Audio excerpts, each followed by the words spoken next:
पिछले 72 घंटे से लगातार चल रही है भट्टियां।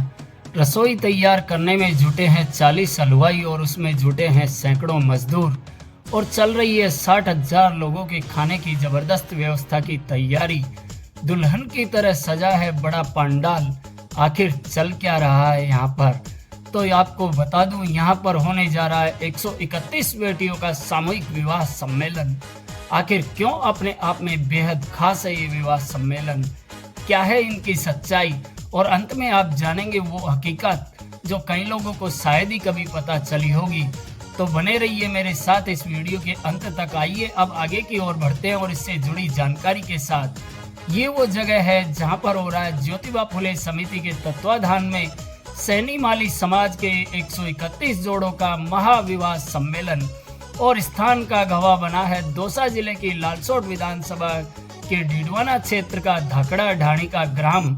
अपने आप में बेहद खास और ऐतिहासिक है। 19 अप्रैल 2026 की आज की तारीख और अक्षय तृतीया की वह पावन तिथि, जिस दिन एक साथ यहाँ पर पहुंची है 131 बेटियों की बारात और सज धज कर पहुंचे 131 दूल्हे राजा।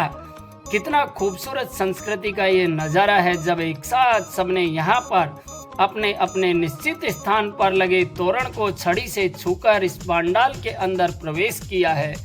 बड़ा ही खूबसूरत ये पल है जब अब दूल्हा दुल्हन ने एक दूसरे के गले में वरमाला डालकर एक दूसरे को अपना जीवन साथी स्वीकार किया है और जीवन में एक दूसरे का हाथ थामकर सदैव साथ में आगे बढ़ने का फैसला भी किया है। दूसरी तरफ देखें तो रंग बिरंगे कपड़ों में दूर दराज से इस सम्मेलन में शामिल होने आए महिला, पुरुष, बच्चे और युवाओं का गजब का उत्साह भी दिखाई पड़ रहा है। वहीं दूसरी तरफ एक और नज़ारा है जो कभी कभार ही दिखाई पड़ता है, जब इतने सारे लोग एक साथ मिलकर खाना खाते नजर आते हैं। तो यही तो वो बातें हैं जो इन आयोजनों को एक नई पहचान देती है। क्या नहीं मिलता है इन सम्मेलनों में? अरे सब कुछ तो वह सामान मिलता है जो एक नए दाम्पत्य जीवन की शुरुआत के लिए जरूरी होता है। डबल बेड, अलमारी, बर्तन, रेफ्रिजरेटर, कूलर से लेकर वह दाम्पत्य जीवन की प्रत्येक जरूरत की वस्तुएं, बर्तन आदि सब कुछ तो यहाँ पर मिलता है। और इन सबकी मिलकर इस समिति के तत्वाधान में व्यवस्था करता है तो ये पूरा समाज, और इसमें दिखाई पड़ती है सामाजिक सद्भाव, सर्व समाज की एकता की नई पहचान, जिसको और मजबूती और बल प्रदान करते हैं वे भामाशाह।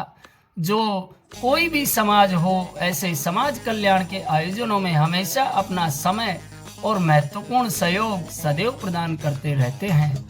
अब बात करता हूं उस जानकारी की जो शायद ही कम ही लोग अभी तक जान पाए हैं।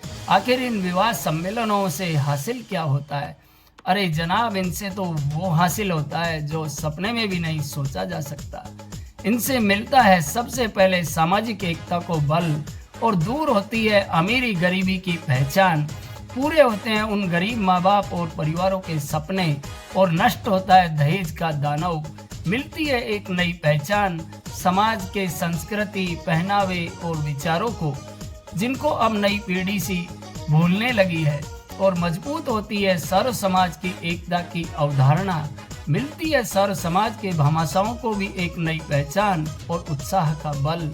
अब जरूरी बात, कई बार ऐसे आयोजनों के नाम पर कभी कभार कुछ एक अपवाद के रूप में किसी का उल्लेख तो नहीं करना चाहूँगा, परंतु कई बार कुछ लोग ऐसे भी दिखाई पड़ते हैं जो कभी समाजों के नाम पर गड़बड़ झाला, हेरा फेरी, चीटिंग जैसा भी काम कर देते हैं, जिनके कारण कई बार अनेकों समाजों के अंदर कई बार समाज के लोग खुद को उनके हाथों ठगा सा भी महसूस करते हैं। तो उनको सबको सबक लेना चाहिए इस आयोजन से, जहां लगातार पिछले 24 वर्षों से ज्योतिबा फुले समिति के तत्वाधान में ये सफल आयोजन लगातार किए जा रहे हैं। और ये महाविवाह सम्मेलन भी इसी के अंतर्गत चल रहा। इनका 9वां सामूहिक विवाह सम्मेलन है और जिसको दे रहे हैं ये अपने समाज को, जन कल्याण को एक और नई पहचान। मैं विनोद कुमार फिर लेकर आऊंगा आपके लिए ऐसी प्यारी और जबरदस्त जानकारी। यदि आपको यह जानकारी भरा वीडियो पसंद आया हो तो इसे लाइक और शेयर जरूर कीजिएगा।